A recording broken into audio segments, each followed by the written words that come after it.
Hello learners, this side doctor Swati Agarwal.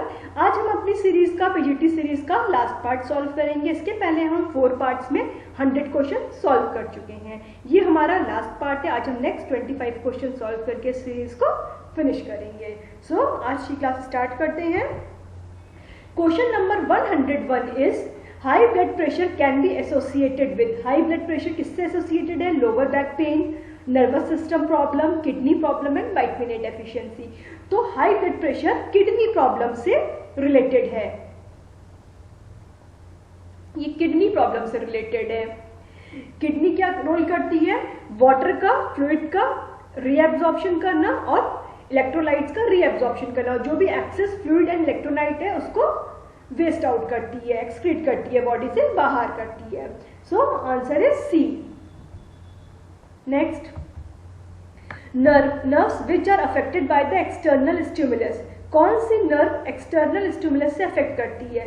So sensory nerve. जब हम बाहर से कोई भी स्टिमुलस आता है तो सेंसरी नर्व उसको रिसीव करके ब्रेन तक मैसेज को पहुंचाती है। तो एक्सटर्नल स्टिमुलस से सेंसरी नर्व अफेक्ट करती है। So answer is C. Next, basic dyes are soluble in. Basic dye किसमें सॉल्युबल है? वाटर सॉल्युबल डाई है। हम बाकी डाइज भी देख लेते हैं कौन सी वाटर सॉल्युबल है, कौन सी वाटर इनसॉल्युबल डाइज है। सो इसका आंसर आपका क्या हो गया? C. Basic dye water soluble dye है। वाटर सॉल्युबल और कौन कौन सी डाई है? Acid dye, basic dye, direct dye and reactive dye. ये चारों डाई आपकी वाटर सॉल्युबल डाइज हैं।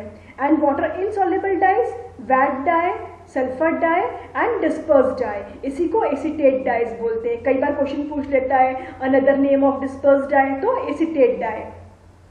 वैट डाई, सल्फर डाई और एसीटेट डाई या डिस्पर्स डाई, ये तीनों वाटर इनसॉल्युबल हैं। तो आपसे कई तरीके से इससे क्वेश्चन बन सकते हैं। Next, approximately at what age children start control over their bladder and bowel. Bowel पे और ब्लैडर पे उनका कंट्रोल बच्चों का कब स्टार्ट होता है, किस एज में? तो 2 साल में लगभग उनका कंट्रोल, वो अपने ब्लैडर को और बबल को कंट्रोल कर लेते हैं कि कब उनको वॉशरूम जाना है। इस पर उनका कंट्रोल 2 साल में ऑलमोस्ट हो जाता है। So answer is C. ये थोड़े से क्वेश्चन ट्रिकी होते हैं। कई बार जो एग्जामिनेशन कमेटी है जो क्वेश्चन फ्रेम कर रहा है, थोड़ा बहुत इधर उधर इसका आंसर वो हो जाता है, बट आपका 2 साल में अप्रोक्सीमेटली बच्चे सीख लेते हैं। So answer is C. Next, is the amount of blood ejected from ventricle every minute. Every minute जो वेंट्रिकल से ब्लड बाहर जाता है, बॉडी में जाता है वेंट्रिकल से, वो क्या है? Cardiac output. इसको बोलते हैं cardiac output. So answer is D. Next, the first committee of health in India was established in the year 1946 and it is known as 1946 में सबसे पहले हेल्थ कमेटी बनी है। फर्स्ट हेल्थ कमेटी कब बनी है? 1946 में। कौन कमेटी का नाम क्या है? घोर कमेटी। इसके चेयरमैन सर जोसेफ घोर थे। तो आपसे कई तरीके से इसके क्वेश्चन फ्रेम हो सकते हैं। आप ईयर में नोट डाउन कर लीजिएगा, ठीक है? तो आंसर है C. Next, Which of the following is not a method to study human development? Human development को स्टडी करने का कौन सा मेथड नहीं है? नॉट। आपको नॉट को फोकस करना है। एग्जाम में कई बार बच्चे नॉट पे ध्यान नहीं देते हैं, जल्दी जल्दी में क्वेश्चन गलत कर देते हैं। तो एक्सपेरिमेंटल मेथड है, केस स्टडी मेथड भी हम करते हैं, क्लिनिकल मेथड भी करते हैं कि कौन सी डिजीज है, क्या सिम्टम्स है। बुक मेथड ये कोई मेथड नहीं हुआ। तो आपका आंसर क्या हो गया? D. Next, which bacteria use in fermentation process of milk. Milk के फर्मेंटेशन में लैक्टिक एसिड बैक्टीरिया यूज होते हैं, स्ट्रेप्टोकोकस बैक्टीरिया यूज होते हैं। सो आपका आंसर क्या है? ए। नेक्स्ट, मोयरिंग इज प्रोड्यूस्ड बाय। मोयरिंग में क्या होता है? ये फिनिशिंग, एक तरीके की फिनिशिंग है। ये कपड़े में पानी की धारी के जैसे निशान पड़ जाते हैं, तो ये हॉट रोलर्स इसके लिए हम यूज करते हैं। So answer is C. Next, The long thread of warp thread which are parallel to the selvage is known as। आपके थ्रेड 2 तरीके के होते हैं। एक आपके लॉन्गिट्यूडनल हो गए, ये सेल्वेज के पैरेलल आपके चल रहे हैं, साइड में सेल्वेज रहता है तो उसके पैरेलल चल रहे हैं। और एक आपके हॉरिजॉन्टल थ्रेड हो गए। ये वाले आपके लॉन्गिट्यूडनल कौन से हो गए? इसको बोलते हैं वार्प। ये वार्प थ्रेड हो गए। और ये कौन से हो गए आपके वेफ्ट, ये आपके वेफ्ट थ्रेड हो गए। तो आपसे इसमें क्वेश्चन पूछ रहा है कि the long thread of warp thread, long thread और warp thread which are parallel to selvage is known as, ये इन थ्रेड का क्या कहते हैं और दूसरा नाम क्या है इसका, तो इनको बोलते हैं ऑन ग्रेन थ्रेड और इसको बोलते हैं ऑफ ग्रेन थ्रेड। इसको हम डिटेल में देख लेते हैं। तो इसका आपका आंसर क्या है, ऑन ग्रेन थ्रेड। जो आपके लॉन्गिट्यूडनल थ्रेड हैं, सेल्वेज के पैरेलल हैं, इसको बोलते हैं on grain thread. Answer is ए। इसका एक्सप्लेनेशन ग्रेन क्या है ना, आपसे क्वेश्चन पूछा ऑन ग्रेन ऑफ ग्रेन, तो ग्रेन क्या है, पहले हम ग्रेन को समझ लेते हैं। ग्रेन क्या है, direction of yarn in the fabric, direction है, यार्न की डायरेक्शन है फैब्रिक में, यार्न किस डायरेक्शन में है, लॉन्गिट्यूडनल है, क्रॉस वाइज है, डायगनल है, क्या डायरेक्शन है, यार्न की डायरेक्शन हमें बतानी है, यार्न की डायरेक्शन। तो तीन डायरेक्शन आपकी हो गई, या तो लॉन्गिट्यूडनल होगी, या तो आपकी हॉरिजॉन्टल डायरेक्शन होगी, या आपकी डायगोनल डायरेक्शन होगी। तीन डायरेक्शन हो सकती है इसमें। तो जो आपकी स्ट्रेट ग्रेन है, लेंथ ग्रेन है, मतलब ऑन ग्रेन ग्रेन, इसको ऑन ग्रेन बोलते हैं। जो आपके वार्प थ्रेड हो गए, वार्प थ्रेड की डायरेक्शन में हो गए, सेल्वेज आपकी साइड में सेल्वेज होती है लॉन्गिट्यूडनल, सेल्वेज के पैरेलल हो गए, उनको लेंथ ग्रेन बोल सकते हैं, स्ट्रेट ग्रेन बोल सकते हैं, या ऑन ग्रेन। यही आपसे क्वेश्चन पूछा हुआ है, ऑन ग्रेन। फिर जो आपके हॉरिजॉन्टल हो गए, क्रॉस ग्रेन बोलते हैं, ऑफ ग्रेन बोलते हैं। बायस ग्रेन क्या हो गया, जो आपका डायरेक्शन, यार्न का डायरेक्शन डायगोनल है, मतलब कितना कपड़ा स्ट्रेच कर सकता है, तो ये आपका हो गया बायस ग्रेन। तो ये भी क्वेश्चन आपसे फ्रेम हो सकता है। तो एक आप याद रख लीजिए, ऑन ग्रेन, जो सेल्वेज के पैरेलल है, लॉन्गिट्यूडनल है, वार्प है, वो है ऑन ग्रेन, बस। ठीक है, clear. Next, for 1 degree Fahrenheit rise in temperature during fever, the basal metabolic rate increases by, fever की कंडीशन में जब 1 डिग्री फ़ारेनहाइट टेम्परेचर इंक्रीज करता है तो मेटाबॉलिक रेट कितना इंक्रीज करती है, मेटाबॉलिक रेट 7% इंक्रीज करती है। यही अगर आपको टेम्परेचर 2 डिग्री दे देगा तो आपको 7 × 2 14% हो जाएगा। तो ये आपको देखना पड़ेगा कितना डिग्री वो दे रहा है। 1 डिग्री में 7% BMR इंक्रीज होता है, उसी हिसाब से आप कैलकुलेट करके निकाल लिएगा। इसीलिए फीवर की कंडीशन में हमारी एनर्जी की रिक्वायरमेंट बढ़ जाती है, बिकॉज BMR बढ़ रहा है इसलिए हमारी एनर्जी की रिक्वायरमेंट भी बढ़ जाती है। तो answer is B. Next, vital capacity of lung is measured by, vital capacity क्या है, लंग की कितनी कैपेसिटी है ना, एयर को इनहेल करने की, एक्सहेल करने की कितनी कैपेसिटी है, वाइटल कैपेसिटी हो गई।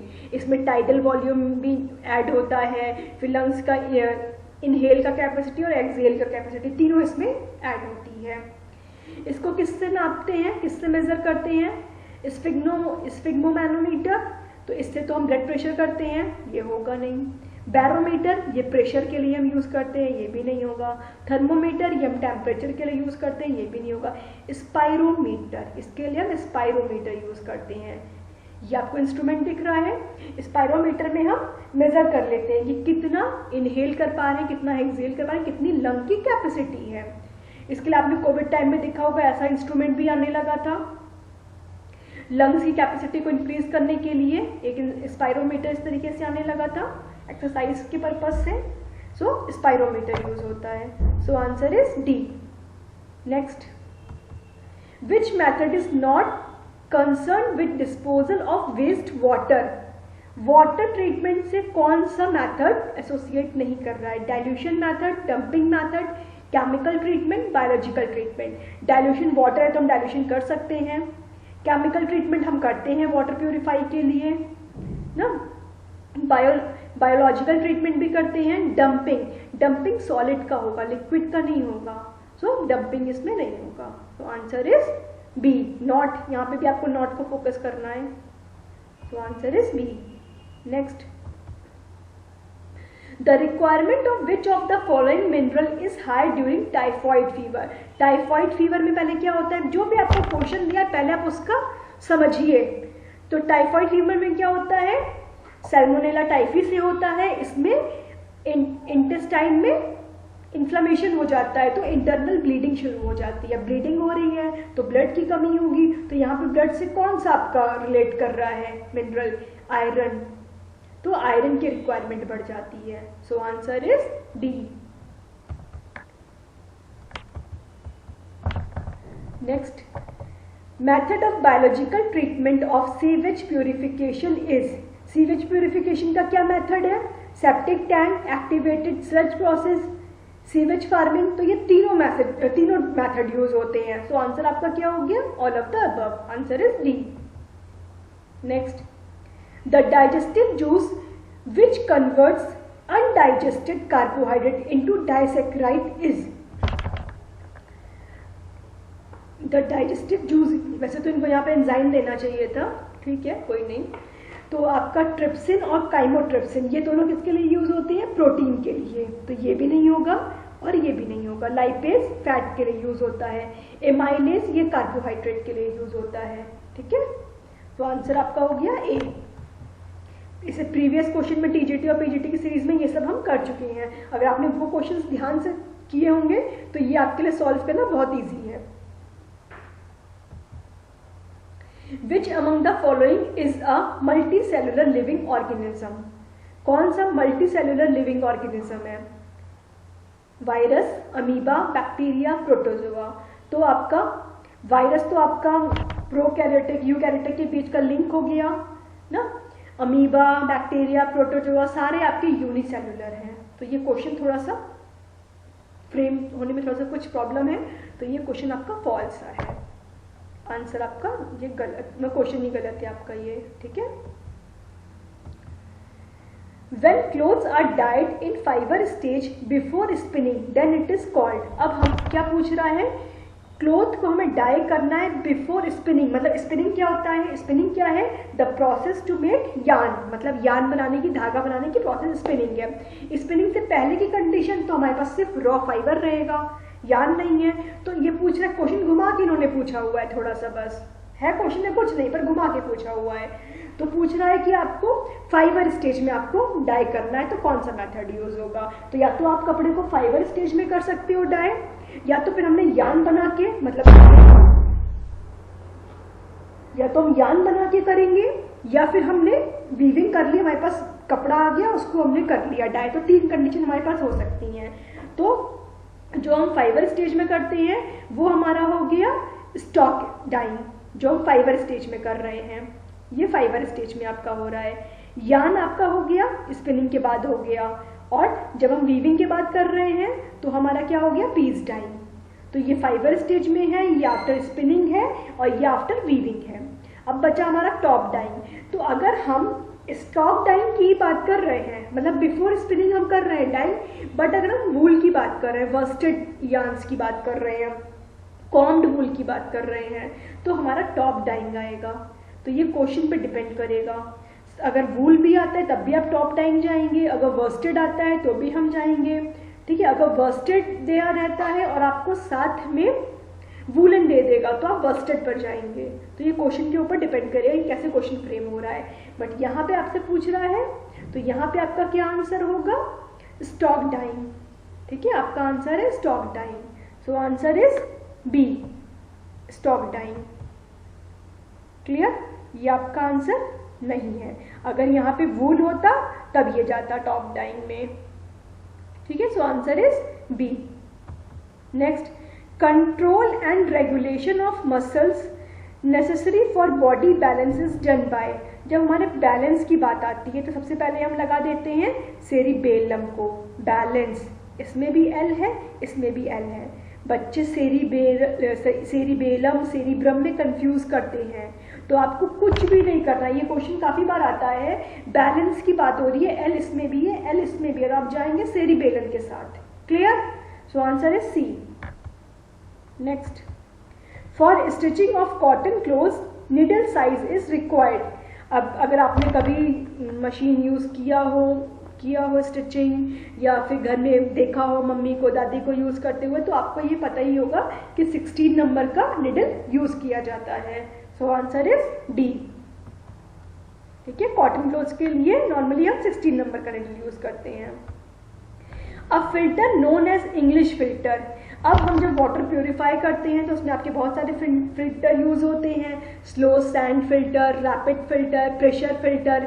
तो स्लो सैंड हो गया, ये आपका छोटे एरिया में यूज़ होता है। रैपिड थोड़ा सा आपका जहाँ ज़्यादा पॉपुलेशन है वहाँ पे यूज़ होगा, फिर उससे ज़्यादा पॉपुलेशन है तो वहाँ पे इन दोनों से काम नहीं चलता है, वहाँ पर हम प्रेशर फिल्टर यूज़ करते हैं। और स्लो सैंड और रैपिड फिल्टर ये आपका ग्रेविटी फिल्टर का ही एग्जाम्पल है। अब आपसे क्वेश्चन यहाँ पे पूछ रहा है कि इंग्लिश फिल्टर किसको बोलते हैं, तो स्लो सैंड फिल्टर को इंग्लिश फिल्टर भी बोलते हैं। So answer is A. Next, at what stage there is a feeling of sexual opposition in social development. किस स्टेज में बच्चों में सेक्सुअल अपोजिशन आता है? बच्चे जैसे अपने ही ग्रुप को पसंद करते हैं, बॉयज बॉयज के साथ रहते हैं, गर्ल्स गर्ल्स के, बॉयज गर्ल्स को पसंद नहीं करते, गर्ल्स बॉयज को पसंद नहीं करते हैं। तो एडोलसेंट स्टेज में तो ये हो, देखो इन्फेंसी में तो बच्चे मतलब ही नहीं हो क्या उनको क्या समझ है। आपका बच्चा अर्ली चाइल्डहुड और लेट चाइल्डहुड, एडोलसेंट स्टेज में सबसे ज़्यादा अट्रैक्शन होता है अपोजिट सेक्स के लिए ना। तो अर्ली चाइल्डहुड और लेट चाइल्डहुड, तो अर्ली चाइल्डहुड आपका क्या हो गया 2 to 6 ईयर, तो इसमें बच्चे अभी प्री स्कूल गोइंग स्टेज है, तो उसमें बच्चे आपस में सब साथ में खेलते हैं, गर्ल्स बॉयज का इनको इतना फर्क नहीं होता है। लेट चाइल्डहुड, इस स्टेज में बच्चे school going stage 6 to 12 years की होती है। तो इस स्टेज में बच्चे बॉयज बॉयज के साथ रहना पसंद करते हैं, गर्ल्स गर्ल्स के साथ रहना पसंद करती हैं। ये आप अपने जो आपके घर में छोटे बच्चे होंगे आसपास के बच्चों में चीज़ फील भी कर सकते हैं। उनका एक ग्रुप हो जाता है कि वो बॉयज है तो वो बच्चे अपना बॉयज का ग्रुप बना लेते हैं, गर्ल्स अपनी गर्ल्स का ग्रुप बना लेती हैं। सो आंसर है C. Next, for optimum nutrition of infant which of the following fatty acid is more required.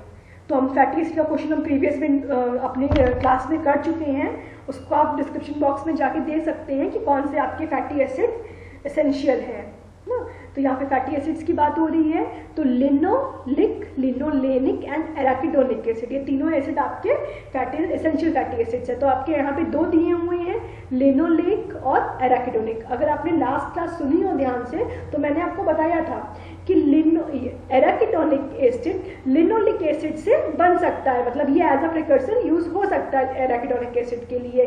अब यहाँ पे आपको ये दोनों दिया हुआ है तो हम इस आंसर के साथ जाएंगे, क्योंकि एराकिडोनिक तो आपका बन सकता है ना इससे, तो आपका आंसर क्या हो गया बी। अगर आपका लिनोलिक भी नहीं होता तब हम एराकिडोनिक के साथ जाते हैं। क्लियर? तो ये आपको कुछ क्वेश्चंस आपको ध्यान से उसके ऑप्शंस देख के सॉल्व करना पड़ेगा। So answer is B.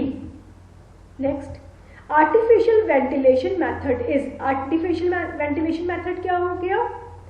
Plenum system, जो आपने घर में देखा होगा डक्ट वगैरह बनी रहती हैं, गर्म हवा जो रहती है बाहर निकलती है और बाहर ठंडी हवा आती है, तो एक प्लेनम सिस्टम, ये आर्टिफिशियल वेंटिलेशन का एक मेथड है जो कि आपके सिनेमा हॉल वगैरह में भी यूज होता है। ठीक है, सो आंसर इज बी।